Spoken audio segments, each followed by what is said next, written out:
un signe avec votre doigt, sous-entendu, mais ça veut dire quoi, Michel-Édouard Leclerc? Vous avez des accusations qui sont assez lourdes, en fait. Vous dites, je ne sais pas très bien pour quelle raison ça a été fait en 2018. Vous sous-entendez qu'il y a eu des accords un peu derrière le rideau, quoi. Ah, tout à fait. Pour moi, j'étais très étonné que l'autorité de la concurrence accepte ça.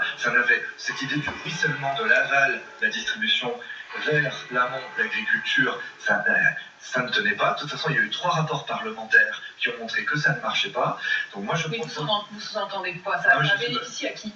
Ça a bénéficié à des groupes de distribution qui ont margé à 10%. Et ça a bénéficié, figurez-vous, à Amazon, parce que de ce fait, Amazon a 10% de marge garantie. C'est le seul pays au monde où il a 10% de marge garantie. Donc si les distributeurs physiques, les enseignes d'hypermarchés croyaient s'en protéger, en fait, elles ont fait les choux gras d'Amazon. Vous demandez au gouvernement de lever cela. Oui, de toute façon, l'époque a changé.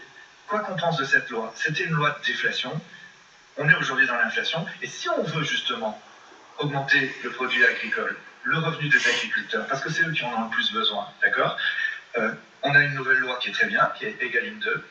Une fois que le distributeur a accepté les hausses de l'agriculteur, qu'on me laisse ne pas le répercuter ou le répercuter moins aux consommateurs. Ça, c'est mon job, c'est ma contribution. Et vous avez, on le sent bien, vous êtes dans cette logique de négociation. Michel-Édouard Leclerc, il y a 2 aides qui pourraient être à nouveau mises sur la table par le gouvernement, l'une vis-à-vis de l'essence et l'autre vis-à-vis justement de ces prix et du chèque alimentaire. Sur l'essence, on l'a vu, ça repart à la hausse. La ristourne de 18 centimes, pour l'instant, elle est jusqu'à fin juillet, elle pourrait être un peu plus longtemps. Le gouvernement dit qu'il va faire des aides plus ciblées. Est-ce que ça vous paraît être une bonne solution? Alors, je pense que le 18 centimes ne se voit pas trop, que ça coûte très cher à l'État et qu'effectivement, Emmanuel Macron, je dirais, justifiant ex post sa position dans le débat avec Marine Le Pen, dit moins de mesures générales, des mesures ciblées. Donc probablement, il va y avoir une sorte de chèque pour les gros routiers, quoi. Pour les gros routiers ou pour ceux qui vont travailler, etc. Et donc, c'est pour ça que on va se retrouver dans une situation où c'est la concurrence qui va au maximum faire le jeu d'aller moins bas.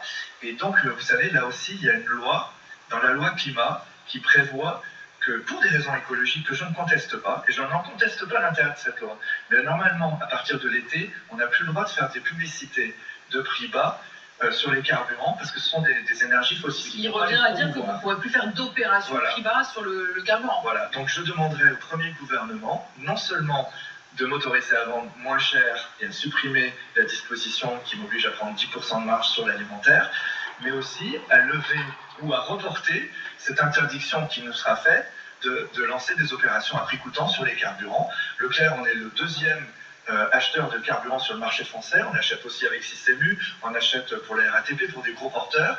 Moi, bien sûr, si je fais des rabais, si Leclerc fait des rabais, je veux pouvoir le dire. Vous les assagez. Voilà, et cette loi m'en empêcherait. Michel-Édouard Leclerc, il y a aussi la réponse sur le chèque alimentaire. Ça, c'était une des promesses d'Emmanuel Macron.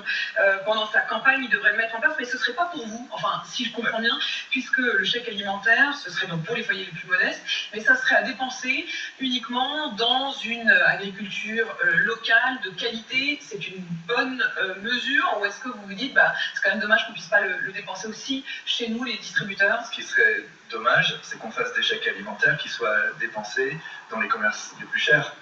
C'est quand même un comble. En fait, si on fait un chèque alimentaire, c'est pour aider les gens qui ont peu d'argent. Ces gens, ils sont chez nous, ils sont chez Lidl, ils sont chez Aldi, ils sont chez Leclerc. Oui, mais est-ce que prône le gouvernement, est-ce que prône Emmanuel Macron, c'est aussi que ce soit